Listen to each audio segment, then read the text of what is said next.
Et si tout ce qu'on pensait savoir sur des mots aussi centraux que islam ou iman était en fait à l'envers? C'est une idée assez provocatrice et c'est ce qu'on va explorer aujourd'hui. On va voir que derrière des définitions qu'on croit connaître par cœur se cache peut-être une toute autre réalité. Alors, commençons par le début, la base de la base. Si on pose la question, que veut dire le mot islam? La réponse qui fuse quasi instantanément, c'est la soumission. C'est ce qu'on entend partout, c'est l'idée qui est profondément ancrée. La soumission à Dieu, à ses lois, ça semble être une évidence. Ok, mais maintenant, accrochez-vous. Et si cette traduction était non seulement incorrecte, mais carrément l'opposé du sens originel? C'est une idée audacieuse et c'est précisément ce qu'on va creuser. Pour y voir plus clair, il faut faire un petit détour par la grammaire. Oui, oui, la grammaire. En s'appuyant sur l'analyse de Khalid Al-Sayed Hassan, on va voir que la clé du mystère se trouve dans la structure même des verbes en langue arabe. Alors, pour faire simple, en arabe, il y a différentes formes verbales qui modifient le sens d'une racine. Et il y a notamment une forme qui exprime l'idée de demander quelque chose pour soi, et une autre, bien distincte, qui exprime l'idée de donner, d'accorder quelque chose à quelqu'un d'autre. On est vraiment sur deux dynamiques opposées, l'une de réception, l'autre de don. Regardons ça avec des exemples concrets, c'est toujours plus parlant. Prenez le verbe istama. Sur la forme de la demande, ça veut dire demander à manger. Mais si on prend la forme du don, atama, ça veut dire nourrir, donner à manger. C'est pareil pour l'eau. Istaska, c'est demander de l'eau, alors que aska, c'est donner à boire. Le schéma est assez clair, non? Bon, maintenant, la question qui change tout.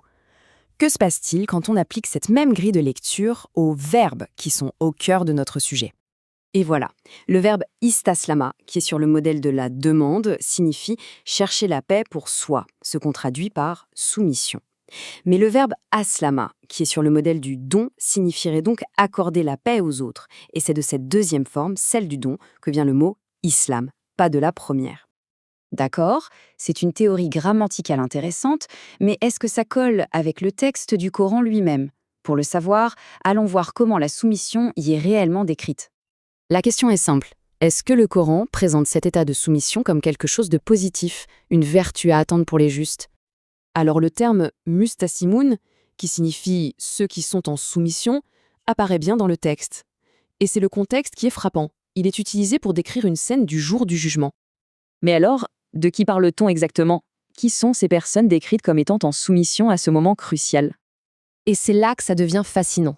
Le texte n'associe pas du tout cet état de soumission aux gens de bien. Au contraire, ceux qui sont décrits comme mustaslimun sont les injustes, les arrogants, les tyrans, les criminels. La conclusion qui s'impose, c'est que la soumission, dans ce contexte coranique, n'est pas du tout une vertu à rechercher dans sa vie. C'est un état de totale impuissance, une conséquence subie par les injustes face au jugement. Ce n'est pas un choix, c'est une fatalité pour eux. Alors, si on met tout ça bout à bout, la grammaire et le texte, on arrive à une redéfinition assez radicale. Et si l'islam et l'iman n'étaient pas des états intérieurs, mais plutôt des actions sociales tournées vers le monde?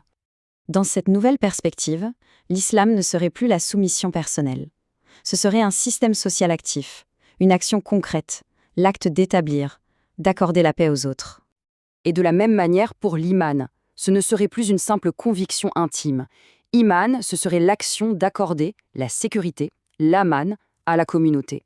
Et donc le mu'min, ce n'est pas juste une personne qui a une conviction, c'est celui qui activement est un garant de sécurité pour son entourage. Le changement de paradigme est total. On passe d'un état perçu comme passif et intérieur, la soumission, la conviction, à une responsabilité sociale active et tournée vers l'extérieur. L'accent n'est plus mis sur ce qu'on ressent, mais sur ce qu'on fait pour les autres.